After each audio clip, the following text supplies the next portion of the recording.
والصلاة والسلام على رسول الله محمد سيدنا ونبينا يا رسول الله مدد سادة صحبة النسر ولا شاء الله فاز حسن شيخ محمد الحكاني مدد طريقتنا الصحبة والخير في الجميع. بسم الله الرحمن الرحيم. İman edenler zulmetmezler. Allah Almighty says that those who believe do not oppress. Allah Azze ve Celle zulüm küfürden gelir. Oppression, tyranny comes from disbelief. Allah'a inanan insan kimseye zulmetmez. A person who believes in Allah Almighty does not harm, does not oppress anyone. Kimseye eziyet vermez. A person who believes in Allah Almighty does not make anyone suffer. Allah çünkü merhametlidir. Allah Almighty is merciful. Allah Azze ve Celle'ye teşebbüh ederler bazı şeylerde. Onun zulüm yapması sıfatlarından değildir. It is not Allah Almighty's attribute or quality to be an oppressor. Adalet onun sıfatı, merhamet Allah Azze ve Celle'nin sıfatı. Allah Almighty's attribute is to be merciful. Allah Almighty's attribute is to be just. Bu sıfatlara da mümin öyle olması lazım. And as believers, we must strive to represent these characteristics. Teşebbüh etmesi lazım. Allah'a kimse benzemez ama No one can be like Allah Almighty or resemble Allah Almighty. sıfatlarıdır bunlar. However, these attributes are things, characters we should strive to acquire. Sıfatlarına benzemek güzeldir. And it is good and beautiful to try to be and represent these attributes of Allah Almighty. Zulüm yapmak haşa Allah'ın sıfatlarından değil. And to be oppressor, on the other side, is not an attribute that belongs to Allah Almighty. Adalettir It is justice, Allah Almighty's attribute. sıfatlarından. Onun sıfatı güzel şeylerdir. Allah Almighty's attributes are beautiful things. İnsanlara Peygamber Efendimiz'in gösterdiği, öğrettiği yollardır.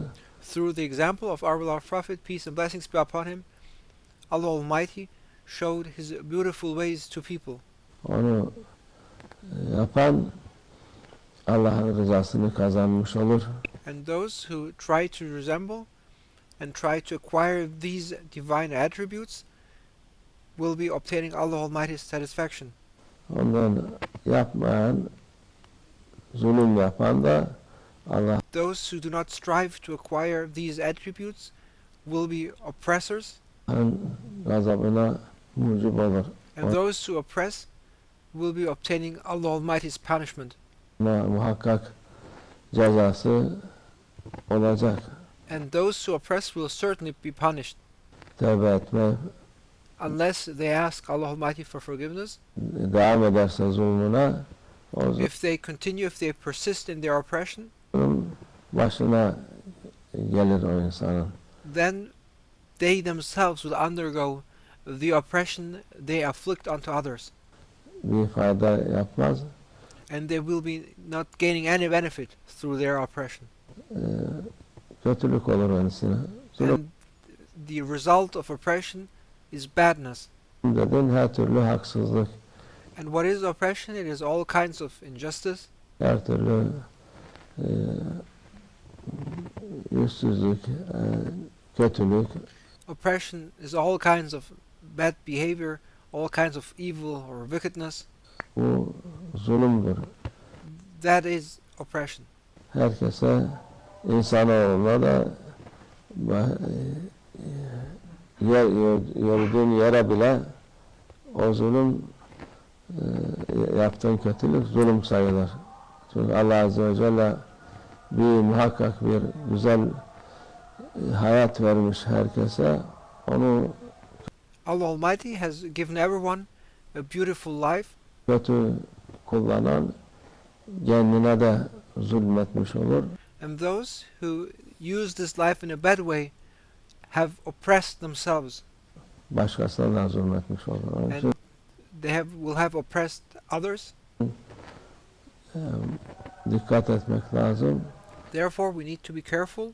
Onun yolu, Allah Azze ve Celle Peygamberimizin yolunu nurlu ve adalet, zulüm olmayan yoldur. O yol. And we must make sure to follow the way of Allah Almighty as shown by our Prophet, peace be upon him. And this way is not the way of oppression, it is the way of justice. Gitmek, gösterdiği yoldan gitmek. And we are obliged to follow the way as shown by our Prophet, peace be upon him. Bize güzel dünyada da ahirette de hayat verir Allah. And to follow this way will give us life in this world as well as in the hereafter. Hepimize bu yoldan gitmeye nasip etsin. May Allah Almighty enable us all to follow this way. Kimseye zulmetmeyelim. And may Allah Almighty protect us from oppressing anyone. Allah bilmeyerek zulmettikse bilerek Allah affetsin hepimizi. And may Allah Almighty forgive us all if we have oppressed somebody knowingly or unknowingly. ومن الله توفيق الفاتحة.